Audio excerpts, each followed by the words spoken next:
Okay, so today we're going to be making another arc animation, but this time we're going to use squash and stretch. So first I'll just play this. You should have at least 45 frames for this assignment.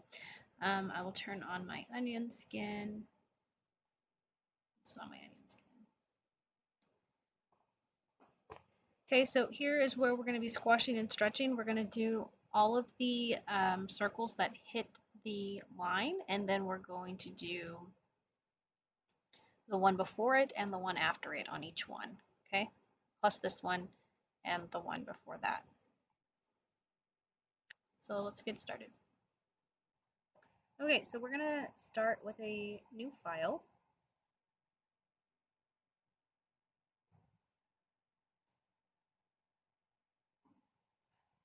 Make sure you have 1280 by 720 at 24 frames per second and click create.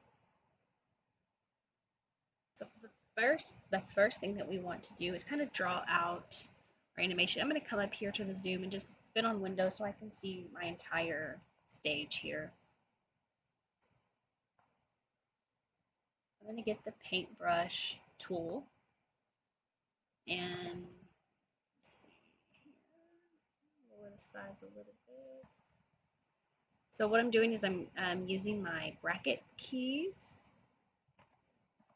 to lower the size. You can see the size lowering. Okay, so I think I'm good with 4 point for my size. So we're gonna make like a bouncing ball animation using arcs. So we're just gonna draw out kind of what it's gonna look like. So I'm gonna start with a ball up here. It's gonna arc down and hit here. It's gonna bounce back up a little ways. Bounce back down. Might be a little too high there. Up, back down, bounce up again, back down, and then it's kind of just roll off the frame. Okay, that way. Yes, my drawing is not very good. It's okay. Okay, so now I'm going to create a new layer. And I'm going to draw kind of like a baseline here. So I'm going to use my paintbrush and hold shift so that I create a straight line. So obviously this should have, oh, go back. I'm going to go back to this layer here. I'm going to lock this one just to kind of show you this is actually going to go down and then come back up this way. Okay. So I'm going to go ahead and title this as my ground. This is my sketch. I'm going to lock both of those for now.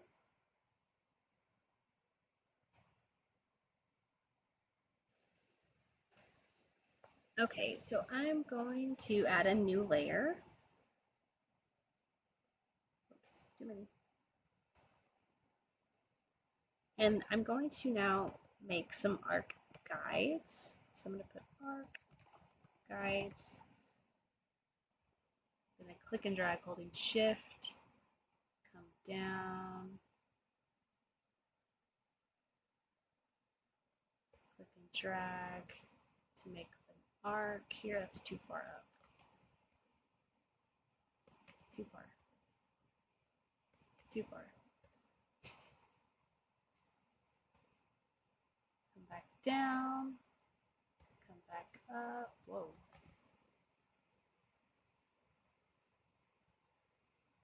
Back down, and then a little ways up and back down. Okay. Now I'm going to come in with my sub selection tool.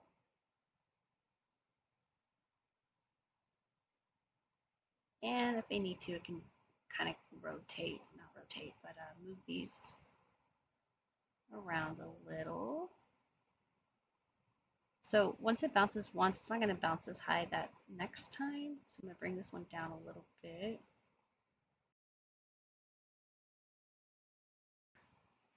So I'm going to hide my sketch for now, so I can kind of see these better. This one doesn't touch, so I want to, oh, what did I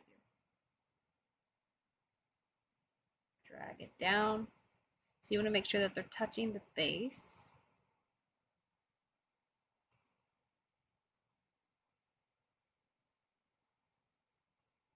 That your arcs look kind of silvery. Similar, a nice arc shape. If you're having any trouble with this, let me know and I'll come help you. Okay, so now what we want to do, we can turn this back on, our sketch. We're going to right click on this arc guides that we have, and we're going to click on guide. So that makes that a guide, and what it does is anytime that you, if you were to export this after it's animated, it's not going to show this layer at all, even though it's showing on the screen. Okay, so we want to lock this layer so it's not moving on us and create a new layer. This is going to be where our bouncing ball is going to be and where we're going to create the frames for this. So first is to go ahead and turn off our sketch, and we're going to create a circle.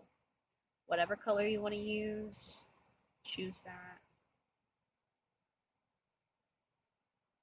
Does not matter to me. And we're going to get our oval tool. Make sure you're on your new layer. Hold shift to create kind of a smaller ball. And we are going to go ahead and delete that stroke. I'm going to zoom in here. Oh, I get my selection tool. Select my stroke and delete it.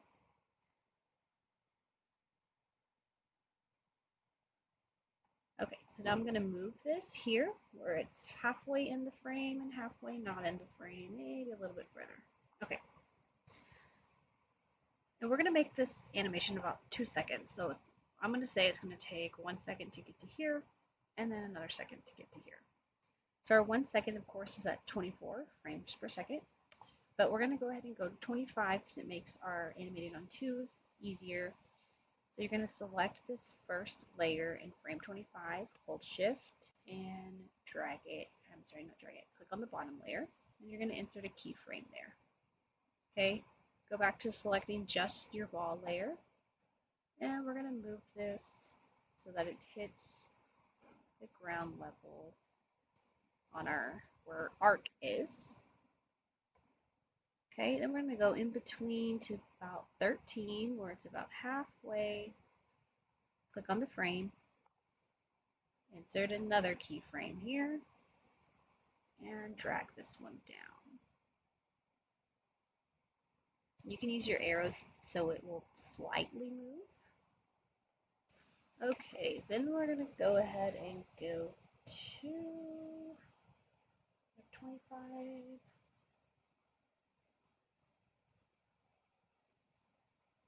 We go to 35, hold shift, and create a keyframe.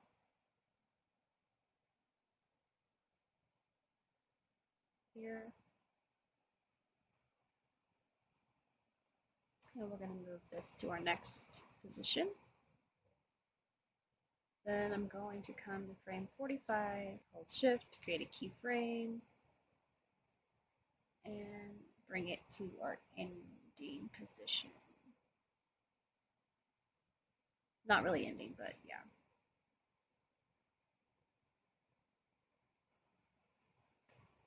Okay, so now we want to add our key poses here at the tops. So we're going to go to about, so this is where it starts here. This is where it goes to the next one. So maybe kind of in the middle. Do 19. Okay, create a keyframe, then bring it up to the top here. Then we're going, and then we have the ball coming down, it going back down over here. So we're going to go in the middle. Let's say 30-ish. Create a keyframe. Well, actually, it should be. Go ahead and do 31. So we need to do it on odd numbers. Create a keyframe. Bring it up.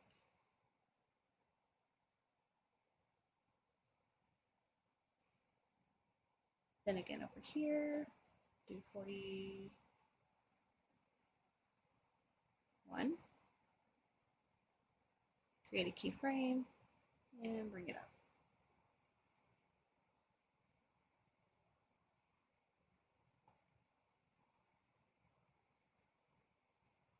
So you kind of want to make sure this circle should kind of already kind of sync to your guide.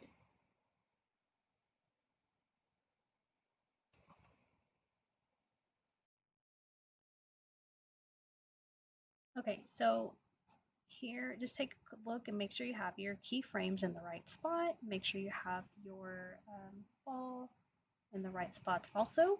So now what we're going to do is kind of similar to what we did in the previous lesson. We're going to be skipping every 2 frames because we're animating on 2s. On frame 3, you want to insert a keyframe. Make sure the dot shows up, and then you can move your circle. And then you're just going to keep going, skipping every other frame. Don't forget to click on insert a keyframe and start moving it.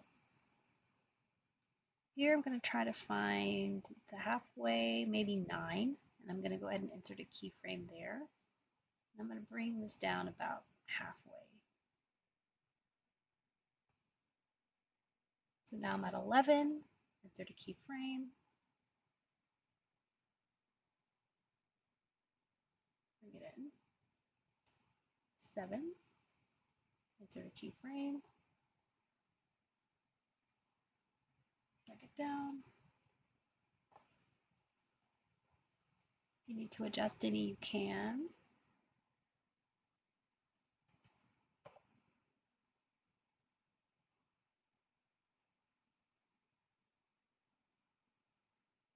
If you want to see, go ahead and play that part and see if that looks okay. If it does, then go ahead and continue. Again, you want to turn your onion skin back on. I'm going to insert a keyframe here on 15. Move it up. And make sure you try to get this circle right on that arc.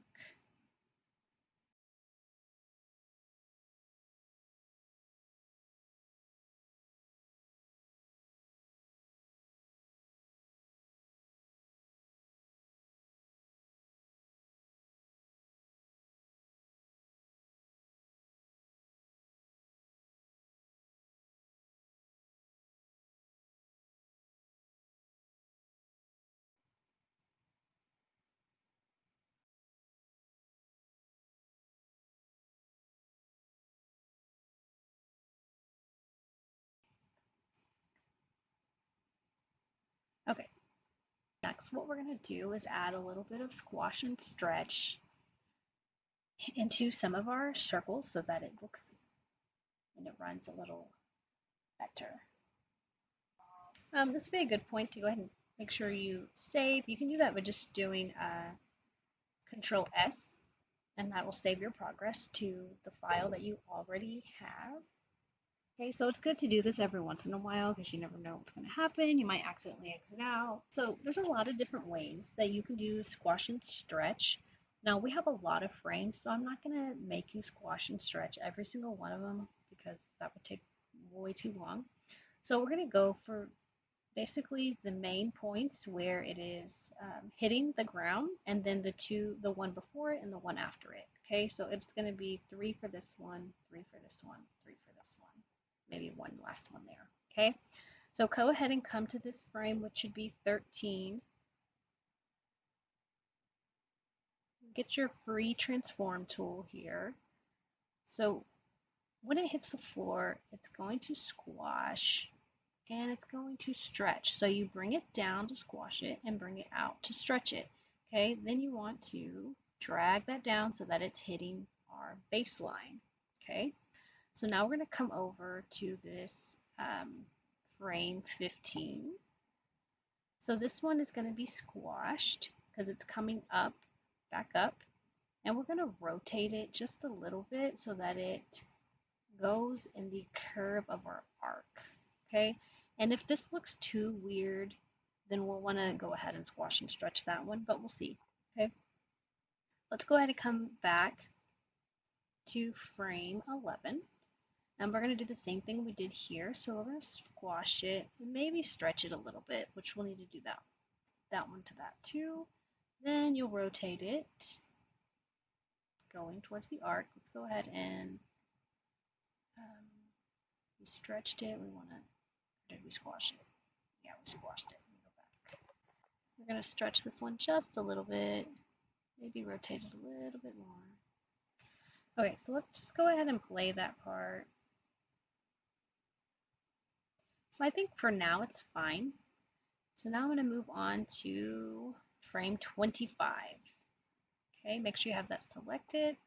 And again, we'll squash it first, then stretch it, then drag it down so that it's hitting the base.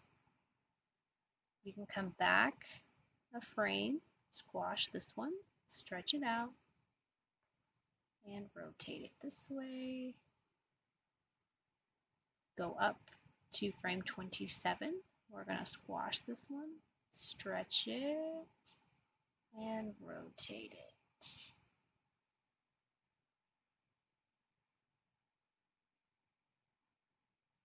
I feel like that because this one is so close that I'm going to need to squash and stretch this one also. So I'm going to go ahead and do that. And maybe not have as much stretch and squash because it's coming back to being the normal size ball. Okay, now we're going to go to frame 35. Remember, squash and stretch and bring it down.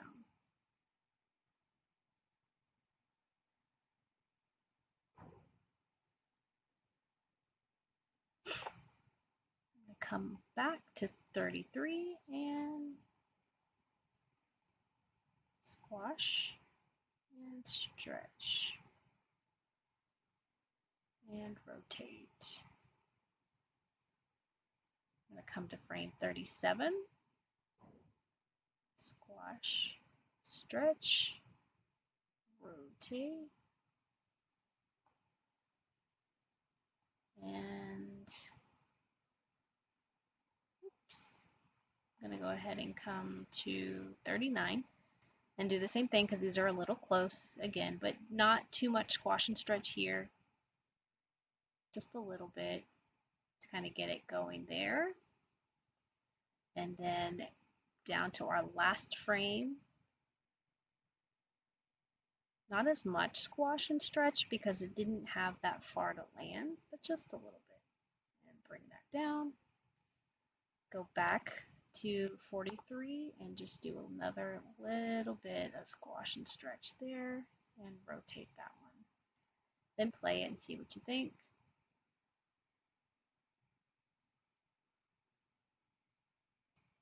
So if yours looks something like that, I think that's fine. If you wanted, you could totally come back and do more squashing and stretching here. You don't have to, but it would just be the same way. Again, you just want to make sure it's going the way of your arc.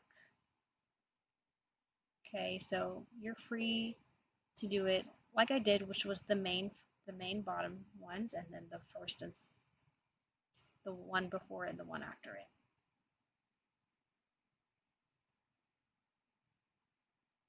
Okay, so once you have this part completed, please take a screenshot with your onion skin on. Make sure that you get your stage and your timeline so that I can see your frames and your layers, okay? Window Shift S to take a screenshot. I'm going to start here so I can see my layers panel and then come out this way so that I can see the end of the circle and screenshot there. When this comes up, you can click on it and select save. Choose somewhere to save it, probably your downloads, and you can name it if you want.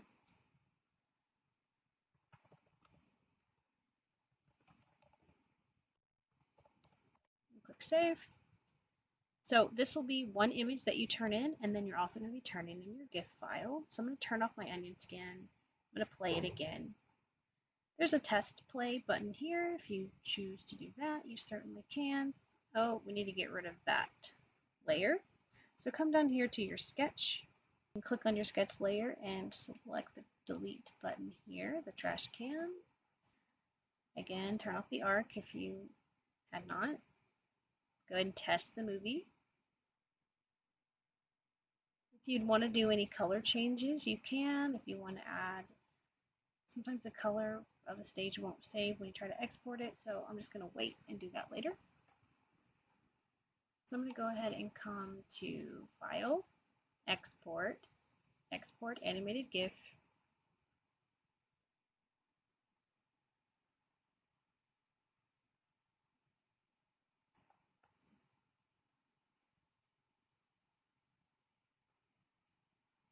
It has the save that I did. It's too bright. Okay. Again, maybe preview it one more time to make sure it looks okay.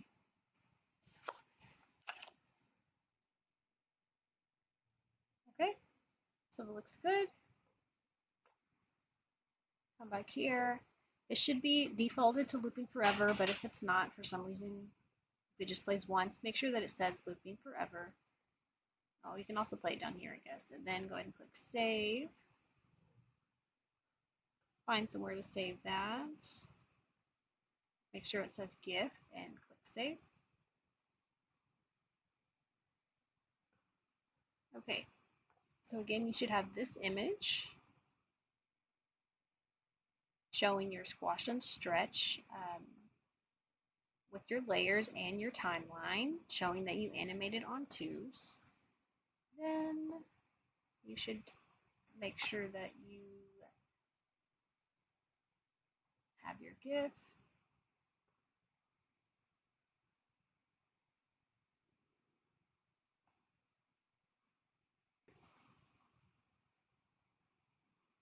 Make sure it plays. Okay, so you'll turn in your GIF file and your screenshot that you took.